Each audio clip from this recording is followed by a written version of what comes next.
sur Business 226, la chaîne qui fait la promotion des business et les success stories en Afrique.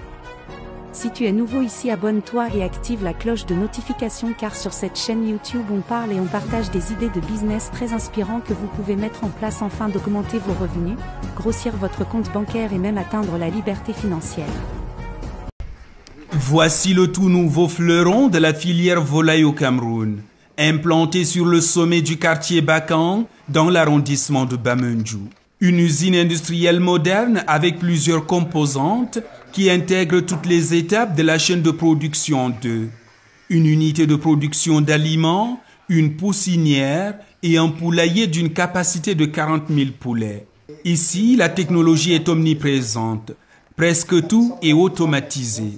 Nos bâtiments sont d'abord très modernes, avec l'avantage que les aliments ne seront non pas manipulés par les hommes, elles seront manipulées automatiquement. Les poulets ne seront pas sur le sol. Il y a moins de risques de maladies, que ce soit pour les poulets, que ce soit pour les hommes qui y travaillent dedans.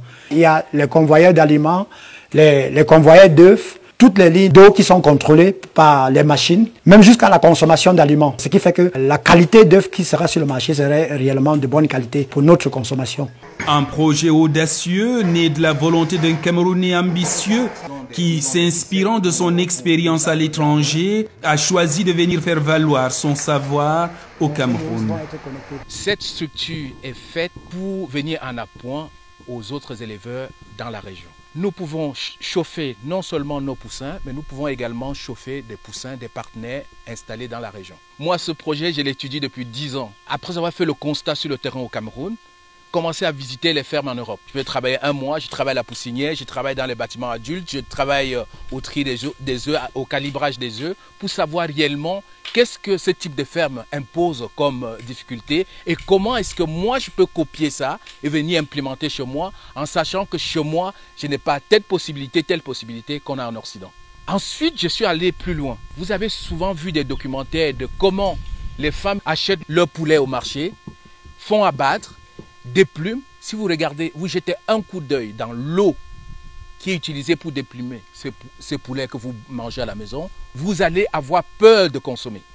C'est la raison pour laquelle, dans ce projet, nous avons également prévu une unité d'abattage. Pour que le poulet qui arrive sur le marché ait une qualité contrôlée. Parce que si nous voulons contrôler ce que nous mangeons, il faut que nous soyons producteurs. Lorsque nous produisons, nous pouvons imposer les normes de la qualité de ce qui entre dans notre bouche. À quelques kilomètres d'ici, dans le groupement Bameka, se trouve l'usine annexe destinée à la fabrication d'alvéoles. Non seulement on va employer, mais on va rendre nos villes propres. Parce que vous connaissez ce que c'est que les déchets de papier dans nos villes. Donc, l'une des premières options, c'est de pouvoir améliorer la qualité et la propreté de nos villes.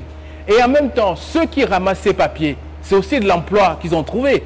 Parce qu'ils ne vont pas ramasser ces papiers gratuitement. Donc ils vont ramasser ces papiers, ils vont les vendre et ces papiers seront recyclés et réutilisés dans nos ménages. Nous avons suffisamment d'espace pour stocker au moins la quantité de fonctionnement d'une journée. Parce que par heure de travail, l'appareil consomme 1 tonne de papier, produit 6 000 alvéoles. Un rêve devenu réalité grâce à l'appui multiforme de l'État du Cameroun. Si vous allez consulter le mercuriel de l'importation de l'acier au Cameroun, vous comprendrez combien coûte la construction d'un bâtiment comme celui-ci. Le ministère, comprenant l'importance de ce projet, a pris contact avec son homologue du ministère des Finances pour motiver par une demande écrite que le matériel importé, tant pour la construction que pour les équipements utiles dans le bâtiment, soit exonéré de droits et taxes de douane. Vous voyez par-ci des locaux des stations électriques, des transformateurs électriques ou bien des groupes électrogènes qui vont accompagner les différents bâtiments. Ces groupes également ont été exonérés par l'État du Cameroun.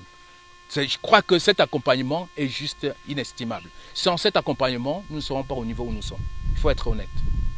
Sur le long terme, le projet contribuera au développement du tissu économique Et même si la technologie occupe une place importante, il en résultera de nombreuses opportunités d'emploi connexes. C'est un projet d'un grand envergure, donc je le félicite d'abord pour ça. Et ça va aussi créer des emplois pour les jeunes enfants de coin et même d'autres Camerounais qui cherchent des emplois.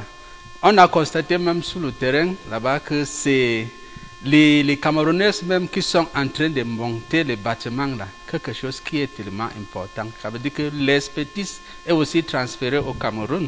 Parce qu'on voit ce qu'ils sont en train de faire, c'est les techniciens locaux qui sont en train de monter les bâtiments et même les équipements, guidés seulement par un expert qui est venu d'ailleurs. En comptant sur l'accompagnement des pouvoirs publics, le promoteur ambitionne de faire une extension de l'usine. Les premières livraisons sont attendues avant décembre 2024.